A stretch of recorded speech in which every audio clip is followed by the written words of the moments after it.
vous allez à l'école, vous croisez les mains. À la fin d'année, ceux qui apprennent, qui étudient vont passer. Vous n'allez pas passer. Vous savez pourquoi? Parce que ceux-là auront pris note. Ils auront pris note. Ils vont noter les choses importantes. Dans la prédication, quand vous venez à l'église le dimanche, vous devez avoir un bloc-notes. Quand on prêche, vous devez noter les versets. Vous devez noter les chapitres. Quand vous rentrez à la maison, vous devez être capable de faire des recherches.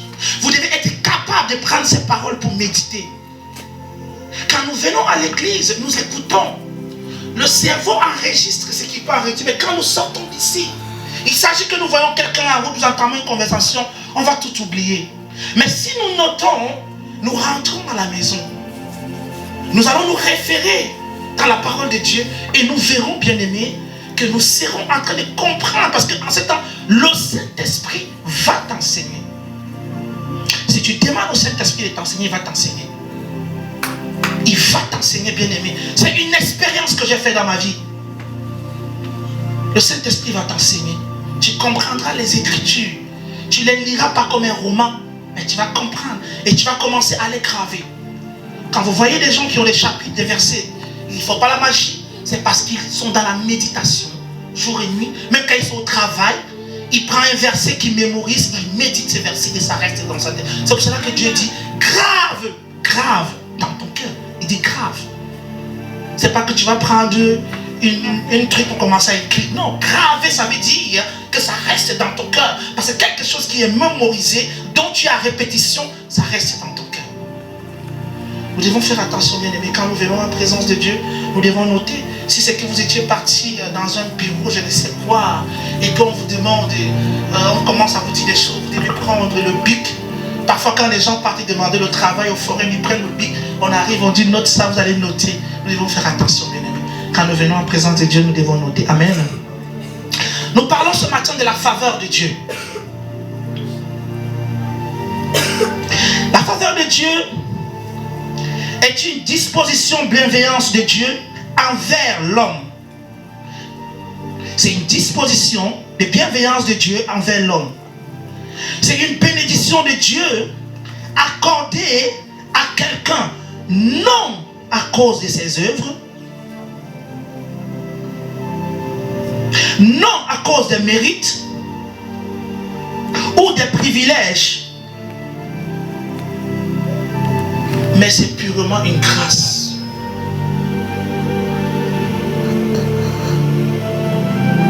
C'est une grâce, bien-aimée. Nous devons faire attention. Pas à cause de tes œuvres. Parce que tes œuvres ne peuvent pas. Qu'est-ce que tu fais? Tu as bâti un temple comme Salomon. Tu as fait quoi? Qu'est-ce qui va surprendre Dieu? La faveur divine, bien-aimée, est une programmation du ciel qui vous fait ressortir de là où vous étiez. La faveur divine est une programmation du ciel qui vous fait ressortir de là où vous étiez. Ça veut dire que contre tout vent, contre toute perturbation, contre tout ce que vous pouvez traverser, la faveur divine de Dieu viendra t'enlever dans ce problème, viendra t'enlever ou enlever cette montagne qui se tient au devant de toi. Elle viendra enlever, bien-aimé.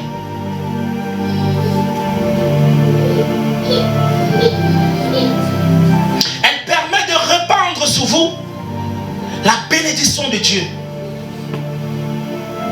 Elle permet de répandre sur vous la bénédiction de Dieu. Elle devance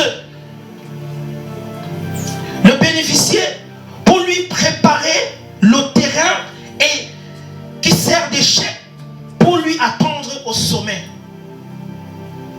C'est ça la faveur divine. Et ce n'est que dans la présence de Dieu que nous pouvons bénéficier d'une telle faveur. Elle va vous projeter. Elle va vous propulser. Elle va vous amener au-delà de l'imagination ou de votre imagination.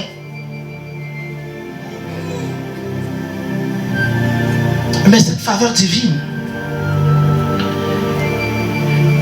elle ne s'accomplit pas n'importe comment. Il y a des conditions. Parce que vous avez des conditions aussi chez vous. La faveur divine de Dieu va t'embellir.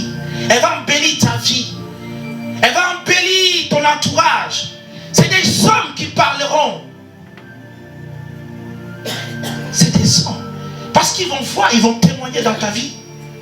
C'est ce que la faveur divine de Dieu fait dans ta vie.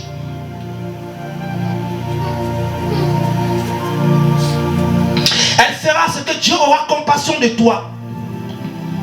Elle fera ce que Dieu jettera le regard sur toi.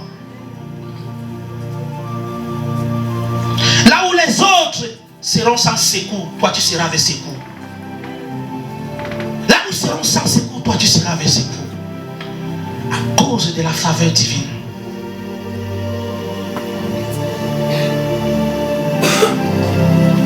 Quand nous regardons la vie de Joseph, avec son songe, bien aimé, ses frères l'ont traité de tout, de faisaient des songes. Mais il y avait une faveur divine dans sa vie. Mais elle devait se manifester par un processus. Il fallait qu'il y ait le processus pour qu'elle se manifeste. Le jour où il est venu, il a dit à son père et sa mère que nous étions dans un champ. Et voici ma gerbe était debout. Et toutes vos gerbes se sont prosternées devant ma gerbe. Son père a dit, tu exagères. Donc tu veux dire que moi et ta mère, on va se prosterner devant toi. Mais il avait fait une erreur. Il ne pouvait pas expliquer ses songes. Il ne pouvait pas donner l'explication de ses songes. Et ça a suscité la jalousie. Il y a des songes que Dieu va te montrer. Il y a des révélations que Dieu va te donner. Et tu diras peut-être aux gens, ou tu diras peut-être à certaines personnes, ça va susciter la jalousie. Parce que tu n'as pas l'interprétation. Si tu pouvais interpréter cela et les dire, peut-être qu'ils comprendront. Mais Dieu ne te donne pas l'interprétation. Dieu lui donne l'interprétation quand il commence à traverser des moments les plus difficiles de sa vie. Il est chez Potiphar. La femme de Potiphar va l'accuser de tout. Il est chez Potiphar, il travaille tout ce qu'il touche. Il y a la faveur de Dieu sur lui. Ça prospère. Il a fui la femme de Potiphar. La femme l'a accusé. Est-ce que Dieu ne pouvait pas révéler à Potiphar que cet enfant est innocent? Mais non. Mais parce qu'à l'école de Dieu, il y a la souffrance. Dieu l'a laissé aller en prison. Il est allé en prison. Il arrive en prison. Il trouve les deux serviteurs de Pharaon. Voilà comment Dieu commence à travailler dans la prison. Bien-aimé, vous voyez comment Dieu il est. C'est dans la prison que Dieu commence à travailler. Il commence à interpréter les songes dans la prison. Son propre songe à lui, il n'a pas pu interpréter devant ses frères et ses sœurs. C'est dans les tribulations de ta vie. C'est dans le moment où tu pleures. C'est dans le moment où tu le cherches. Où il y a l'amertume dans ton cœur. Qui te parlera. Élie était troublé dans toutes les tribulations quand Jézabel courait après lui. Dieu ne lui a pas parlé. Il a fui. Mais c'est quand il était calme que Dieu l'a parlé. Est-ce que la faveur de Dieu ne t'est pas sur lui? Il dit, tu traverseras l'ombre de la vallée de la mort. Je serai avec toi. Cette situation ne doit pas te consumer. Ça ne doit pas te détruire. Prends courage. Dans la Bible, c'est écrit. Il dit, prends courage. Bien-aimé, excusez-moi, je peux vous rassurer quelque chose. L'évangile qu'on prêche aujourd'hui, oh Dieu va te bénir, oh le Seigneur va te donner ceci, cela, oh il va te donner un mari, il va te donner des voitures. C'est beau, c'est beau. Mais si seulement Dieu le faisait, c'est que toutes les églises aujourd'hui, mais il y a un processus. Parce que même nous les hommes, pour être bénis, il faut que tu ailles travailler. J'ai vu le pasteur faire des directs dans la neige. Il fait le direct. Il est en train de travailler dans la neige. Il dit qu'il faut qu'il aille travailler. Parce que le Seigneur te demande de travailler. Il a dit à Abraham, je te bénirai. Abraham pouvait dormir. C'est Dieu qui l'a parlé, pasteur. Mais Abraham est allé paître les brebis. Abraham est allé cultiver le sol. Et Dieu a béni le fruit de ses mains. Mais il y avait la faveur de Dieu parce que tout ce qui touchait prospérait.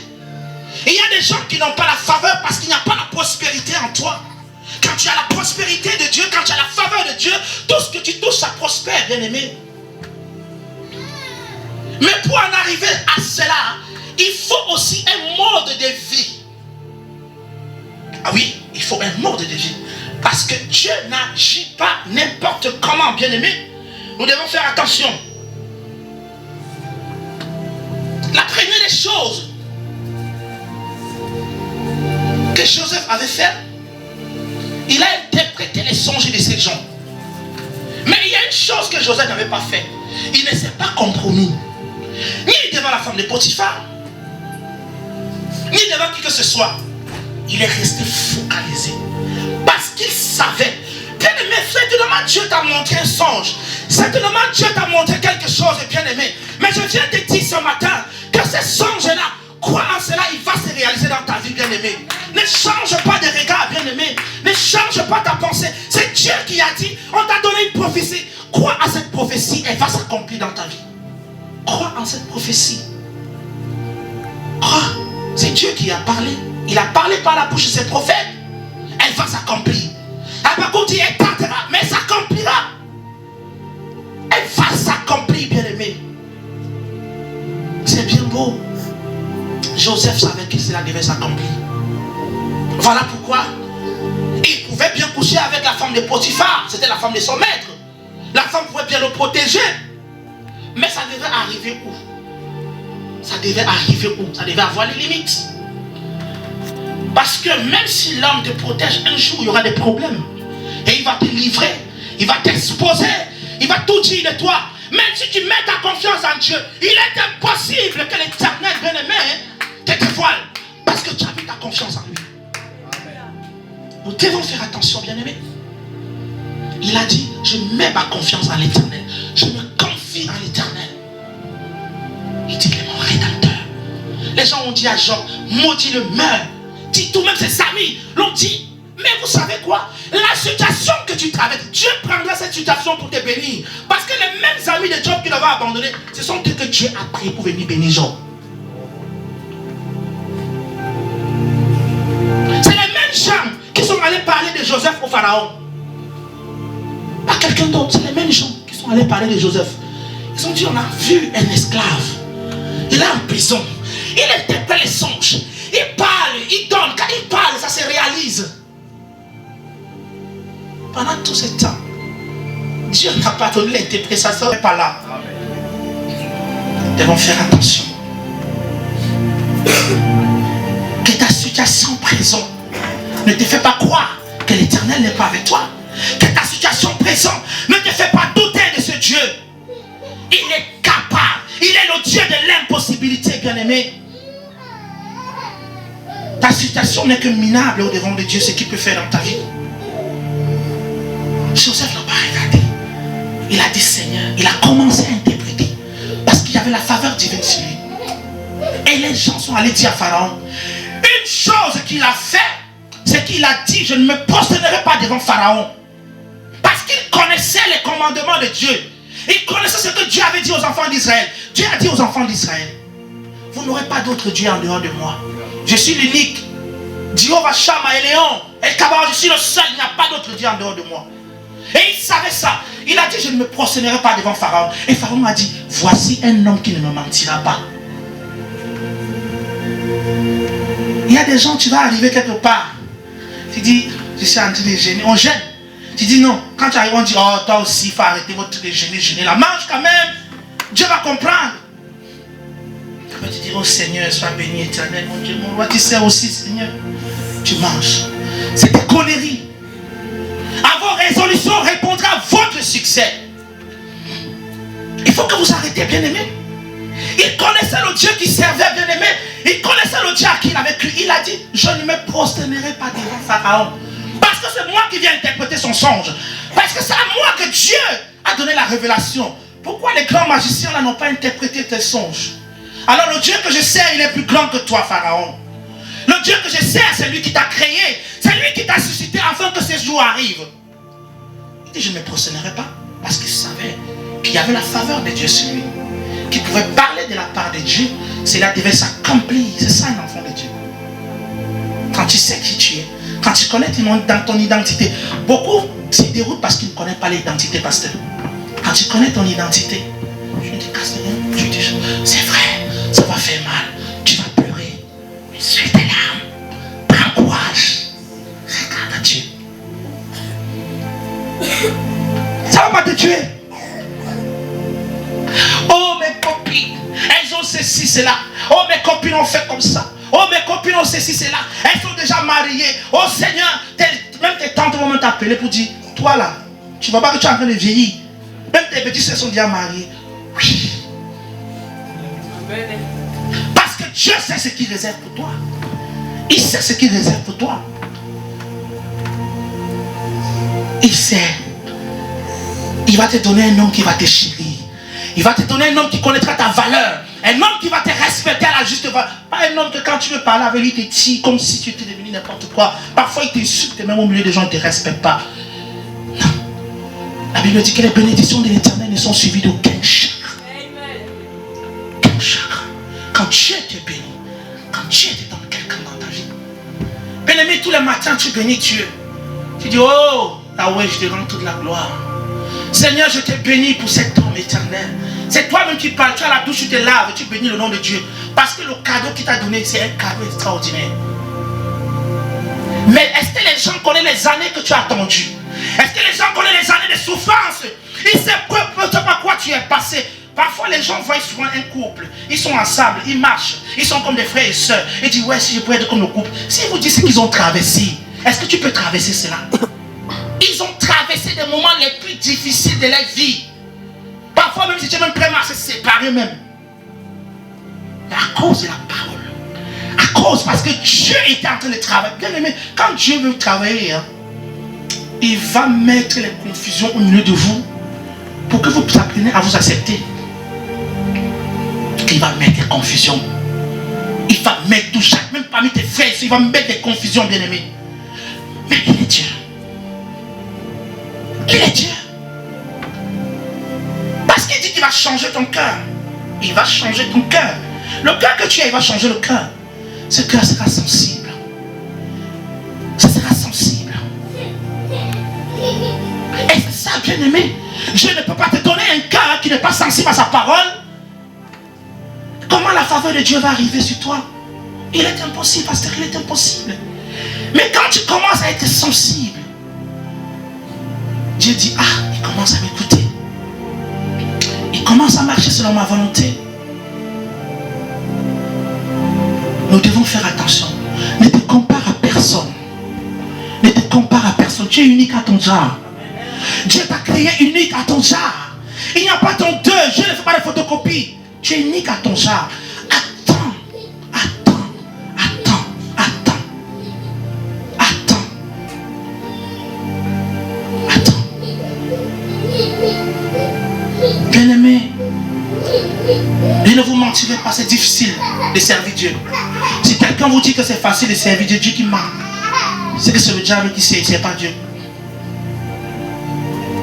Parce que Dieu va te faire te voir comme étant rien. Bien-aimé, qui a déjà passé toute une journée, il n'a pas pris son bain.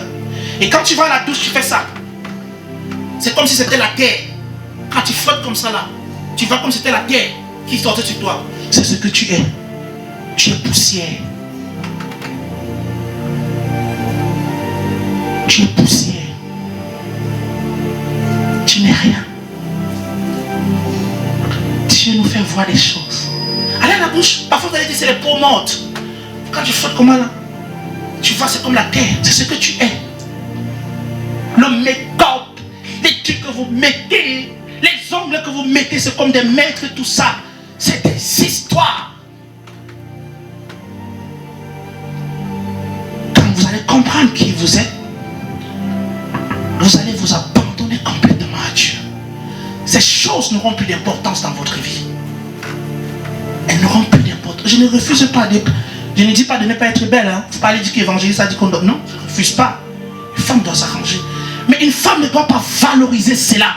Une femme ne doit pas mettre la valeur, ne doit pas mettre l'importance à cela. Parce qu'il y a plus important. Il y a plus important, bien-aimé. Nous devons faire attention. C'est important. La chair que tu donnes tout genre d'importance où tu fais tout. Tu mourras demain, bien-aimé. Il y a des gens qui n'aiment pas entendre ce mot. Tu vas mourir. Amen. Tu vas mourir. Il faut que tu meurs. Tu vas mourir, bien-aimé. Si tu ne meurs pas, tu vas aller au paradis comment? Tu veux que Dieu vienne t'enlever? La Bible dit que Lazare et le riche étaient morts. Et Dieu, les anges ont enlevé Lazare et on avait enterré le riche. Les anges l'ont enlevé. Lazare était pauvre, mais il était l'ami de Dieu. Il était pauvre, il était l'ami de Dieu. Dans la faveur de Dieu, bien-aimé, on est amis de Dieu. Vous êtes amis de Dieu si vous faites ce que je vous commande. Ça, c'est dans Jean chapitre 15. Jean chapitre 15, à partir du verset 14 à 15. Il dit, vous êtes mes amis si vous faites ce que je vous commande. Il dit, je ne vous appellerai plus serviteur parce que le serviteur ne sait pas ce que fait son maître. Mais je vous appelle ami parce que je vous ai fait connaître tout ce que j'ai appris de mon Père. Ça veut dire que dans cette faveur divine, il faut être l'ami de Dieu. Jésus dit, je ne vous appellerai plus ami. Je ne vous appellerai plus serviteur, mais ami. Parce que quand on est ami de quelqu'un, on fait connaître à son ami. Vous avez les meilleurs amis. Vous avez les amis que quand vous avez un problème, c'est la première personne que vous prenez le téléphone. Vous appelez, non? Oui. Chacun d'entre nous a ses amis. Chacun d'entre nous a son confident. Tu ne diras pas tout à tout le monde, mais à ton ami tu diras. Amen. C'est pour cela que Jésus dit que il ne nous appellera plus serviteurs, il nous appelait amis. Parce qu'il va nous apprendre ce que le Père a appris.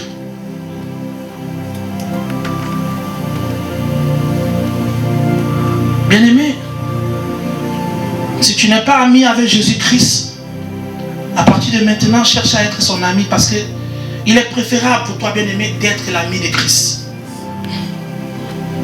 Il est important pour toi d'être son ami.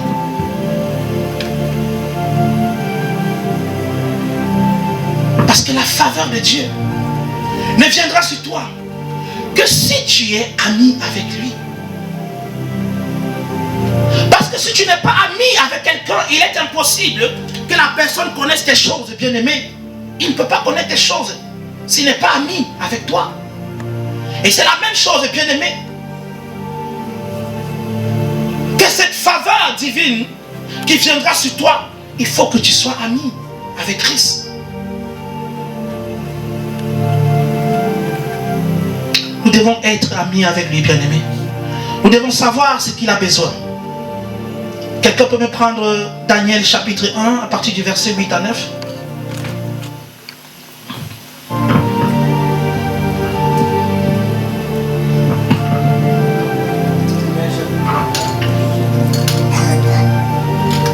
Daniel chapitre 1, verset 8 à 9. D'abord du Seigneur. Amen. Daniel prit la part d'affaire des décisions de ne pas s'essuyer en consommant les plats servis à la table du roi et le vin de ses banquets. Il demanda alors au chef des eunuques de ne pas l'obliger à s'essuyer. Verset 9.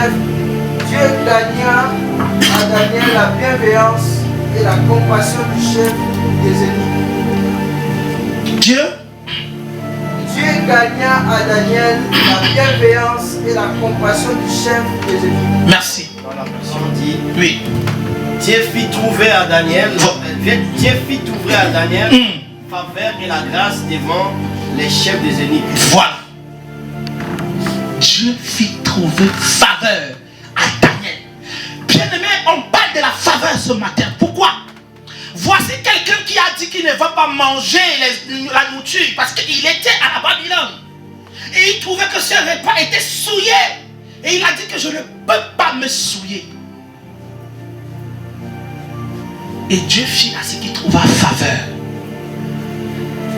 La résolution qu'il avait prise. Quelle est la résolution que tu as prise? Il a dit, je ne veux pas me souiller avec vos aliments, avec vos trucs. Je refuse de me souiller avec. Je refuse. Je suis focus dessus, je ne me souille pas avec. Et il avait gagné. Il avait trouvé faveur devant les ennemis.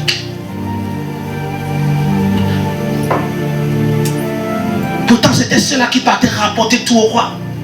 C'était ceux qui faisaient tout. Dieu a fait à ce qu'il a trouvé. Même en face de tes ennemis, Dieu fera à ce que tu trouves faveur. À cause de la résolution que tu auras prise. C'est ça, c'est ce que Dieu fait, bien-aimé. C'est ce que Dieu fait, bien-aimé. Nous devons prendre la résolution. Nous devons être bien-aimés. Nous devons comprendre à un moment donné dans notre vie que nous ne devons pas être les gens de légèreté. Dieu déteste la légèreté. Il n'aime pas.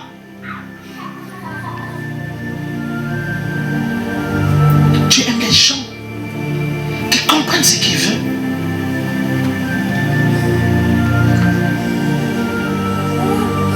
À un moment donné de notre vie, bien-aimé, celui dont tu comptes, celui-là, celui que tu penses que c'est lui qui va faire tout, il va te décevoir.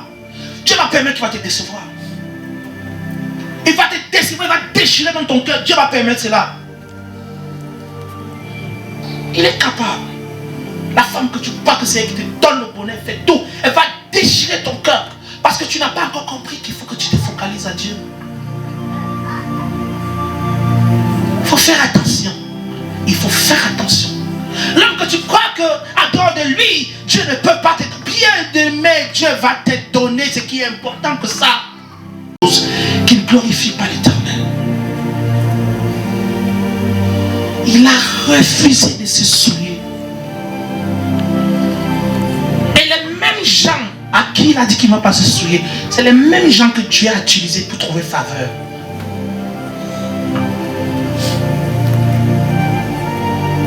Dieu, il est Dieu. Les mêmes gens qui t'ont dit non. Les mêmes gens qui t'ont rejeté. Les mêmes gens qui t'ont dit maudit Dieu meurt. Jean pas dit non, l'Éternel est mon rédempteur. Il s'élèvera le dernier. Les mêmes gens sont revenus vers lui.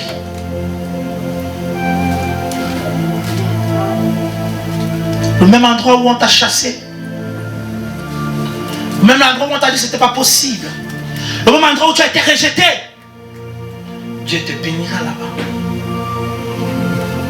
La Bible dit que s'il y a un homme pour prier, il y a un Dieu pour exaucer. Quel est le Dieu que tu sers, bien-aimé? Que les moqueries des hommes, que les insultes des hommes, pendant qu'on se moque de toi, prie. Prie. Laisse qu'on se moque de toi. Tôt ou tard, Dieu te donnera raison. Au milieu de ses ennemis, il va les confondre. Ne sois pas faible. Prends courage. Mon frère, prends courage, ma soeur. Prends courage, c'est pas facile. Mais prends courage. Ce matin, je viens te dire que la faveur de l'Éternel va descendre dans ta vie. Mais prends courage. Par des tribulations que tu traverses, Dieu, il est prêt à faire quelque chose dans ta vie. Les gens sont méchants. Dieu voit les méchancetés. Dieu voit tout ce qu'ils font Prends courage. Prends courage. Prends courage. Lève-toi. Continue ton chemin. Continue ta bataille. Marche. Et t'en as battu dans ton âme. L'Éternel voit. Et t'en as battu affligé dans ta chair. L'Éternel voit. Ne te compromets pas. Ne te compromets pas. Dis Seigneur, fais comme Shadrach, Meshach, Abednego. S'il faille que je périsse, je vais périr. La Bible dit, qui veut perdre sa vie, il la gagnera. Mais qui veut gagner sa vie, il la perdra. La parole de Dieu, elle est amen et elle est vérité. Bien-aimé, la compromission t'amènera à être une souillure devant Dieu. Il sera difficile. La Bible dit que sans la foi, nul ne peut plaire à Dieu. Nul ne peut plaire à Dieu. Bien-aimé, quand tu traverses des moments difficiles dans ta vie, rentre. Regarde ce qu'il a fait dans le passé. Regarde ce qu'il a fait. Regarde tout et commence à prier. C'est un secret que je vous donne. Rentre de ton enfance à ce que tu es aujourd'hui. Regarde, tu mets l'équivalence. Tu vois, si tu méritais être là où tu es aujourd'hui, tu verras que tu ne méritais pas. Et je crois que ça va susciter quelque chose en toi. Ça va t'amener à prier Dieu davantage. Parce que tu ne mérites pas mieux que les autres. C'est la faveur de Dieu qui t'a localisé pour que tu sois là où tu es. J'ai souvent tendance de le dire, pasteur. Je viens dans une famille extrêmement pauvre. Je ne vois personne. Je ne vois personne. Je ne vois personne qui pouvait m'amener ici. Mais à cause de la faveur de Dieu, et tous les jours, ça me pousse à prier. Ça me pousse à être devant Dieu. Il y a des moments où je me lève à 3h du matin, je l'adore seulement et je commence à pleurer. Je l'adore, je l'adore, je l'adore. Contre vent et marée, je l'adore. Bien-aimé, la situation que tu traverses, elle n'est pas permanente. Chaque chose a un début, elle a une fin. La Bible dit que la nature ne nous enseigne-t-elle pas? Quand je vois les petits enfants qui sont ici à l'église, je les ai vus bébés. Mais aujourd'hui, tous marchent, tous courent. Ils étaient bébés. Les voilà qui grandissent. Les voilà qui grandissent. Et demain, tu vas lui dire, moi, tu t'es porté, tu as pissé sur moi. Il va dire, où tonton? Où tonton? Mais c'est vrai. C'est vrai. Mais parce que c'est une réalité de la chose. Parce que c'est un exemple que la nature t'enseigne. La façon dont tu pensais quand tu avais 15 ans, 16 ans, c'est pas la même manière que tu penses aujourd'hui. Aujourd'hui, tu penses comme une maman. Aujourd'hui, tu penses comme un papa. Aujourd'hui, tu penses comment garder ta famille. Aujourd'hui, tu penses comment protéger ta famille. Mais c'est la même chose avec Dieu. Qu'une situation. Joseph n'avait que 17 ans quand il a eu le songe. Il n'avait que 17 ans. Il a traversé les moments les plus difficiles de sa vie. Si on l'avait dit qu'il devait traverser tout ça, bien aimé, ce qui est bien avec Dieu, Dieu est très fort. Pasteur, Dieu va te montrer une belle voiture. Dis, voilà, je te donne cette voiture. Mais il y a des choses par lesquelles tu vas traverser pour arriver pour avoir cette belle voiture. Il ne te montrera pas. Il t'a montré la belle voiture. Il t'a montré la belle maison. Il t'a montré ta gloire. Mais il y a un processus pour arriver. C'est pour cela que tu vas voir, pasteur, il y a des gens qui sont nés avec une grande gloire dans leur vie. Mais ils finissent par partir dans ce monde-ci sans que cette gloire ne se manifeste. Parce qu'à un moment de leur vie, ils ont perdu carrément espoir. Le diable, c'est que tu quittes la volonté de Dieu. C'est que tu quittes sur les voies de Dieu. Il dit les chemins. Il dit ce que lui, Dieu, il a préparé pour toi. Les plans qu'il a pour toi, ce ne sont pas les plans de malheur, mais c'est les plans de bonheur. Afin que la gloire soit à lui. Parce qu'il dit qu'il ne partage pas sa gloire. Et si Dieu ne partage pas sa gloire, il ne peut pas permettre que quelqu'un d'autre prenne la gloire au lieu que lui prenne la gloire. C'est lui qui doit prendre la gloire. C'est lui Dieu qui doit prendre la gloire. Et si c'est lui qui doit prendre la gloire, il est évident que quand tu restes, tu dis ça c'est Dieu. Moi dans toutes mes situations dans ma vie, je le dis toujours bien aimé. Quand j'explique avec eux, on dit toujours non, ça c'est Dieu.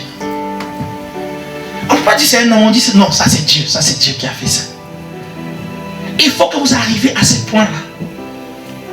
Là où tu as perdu tout espoir. Mais il y a une chose que je vais te dire ce matin. S'il y a quelque chose que tu dois garder, garde cette parole. Garde-la, grave-la dans ton cœur. Médite-la jour et nuit.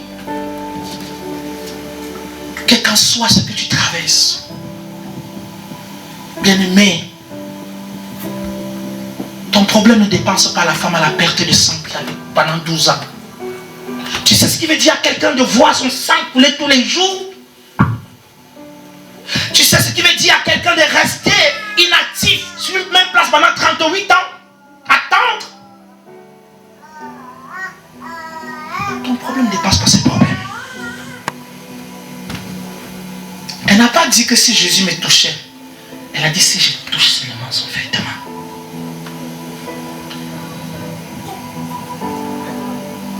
Si je touchais seulement son vêtement. Et la Bible dit que quand elle a touché Jésus, il a dit qui m'a touché? Dans la foule, il y avait un nombre de personnes.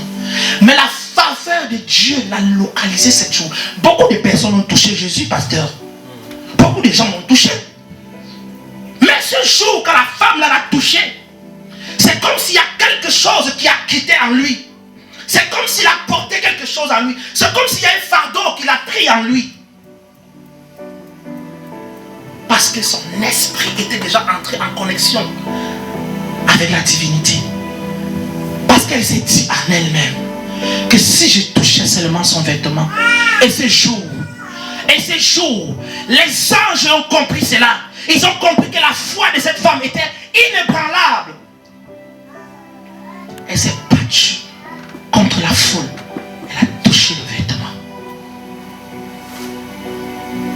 Cela s'est arrêté ce jour. Jésus a porté cela sur lui. La Bible dit qu'il a porté nos maîtrisures. Il a porté ce fardeau. Il a ôté ce fardeau sur lui. Mais elle a souffert. Elle a traversé les moments difficiles. Bien aimé, à un moment donné, Jésus a dit, Père, si cette coupe n'est pas de moi, ôte-la. Lui-même, Dieu ne l'a pas épargné. Dieu n'a pas épargné son propre fils. Dieu n'a pas épargné son propre fils. Il a crié, il dit, Élie, le Seigneur, c'est fort. Il dit, mais que ta volonté soit faite. À chaque chose, que la volonté de Dieu soit faite. Pas notre volonté, mais celle de Dieu. Quand tu laisseras la volonté de Dieu agir dans ta vie, tu verras que lui-même va commencer à travailler dans ta vie. Et tu vas voir que tu ne seras plus la même personne. Il y a quelque chose qui va changer en toi. Tu vas devenir une nouvelle créature. Tu vas devenir une nouvelle personne.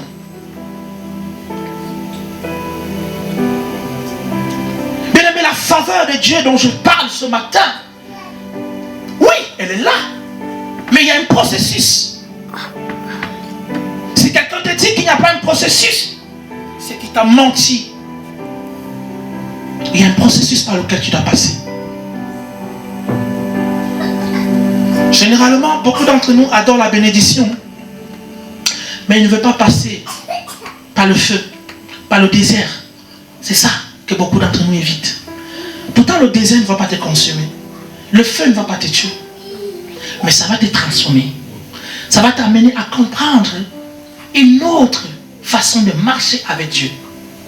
Parce que si nous restons dans notre habitude de tous les jours à marcher avec Dieu, il est impossible que nous connaissions la volonté parfaite de notre Dieu pour notre vie. Mais par contre, la Bible dit que c'est le renouvellement. Il va renouveler ta façon de penser, ta façon de voir les choses, ta façon de comprendre les choses. Il va t'amener à compter que sur lui. Tant que tu comptais encore sur les hommes, tant que tu comptais encore sur certains documents ou quoi que ce soit, il est impossible. Il faut compter sur lui. Quand tu vas compter sur lui, il va comprendre que tu commences à comprendre là où il veut t'amener. Et c'est un processus. Ça peut être aujourd'hui, ça peut être dans le futur, ça peut être dans 10 ans. C'est comme lui il veut. Parce qu'il t'a donné la capacité de supporter cela, de porter cela. Il était impossible que personne d'autre ne pouvait porter ce fardeau. Dieu, il a vu, il n'y avait personne. Il savait qu'il n'y a que son fils seul. Il y a des fardeaux que tu portes dans ta famille parce que c'est toi que Dieu aurait voulu. Il y a des situations que tu traverses quand tu regardes dans ta famille. Tu dis pourquoi ce n'est que moi. Mais oui, pasteur, il n'y a pas une épreuve sans une gloire. Toute épreuve est accompagnée d'une gloire. Toute épreuve est accompagnée d'une gloire. La gloire elle est à venir. Et c'est des hommes qui vont témoigner. Laisse qu'on dise tout de toi. Laisse qu'on pense tout de toi. Mais focalise-toi sur Dieu. Regarde qu'à lui. Et quand tu vas comprendre cela, bien-aimé, la faveur de Dieu, elle va te localiser et tu connaîtras. Est-ce qu'on peut se lever?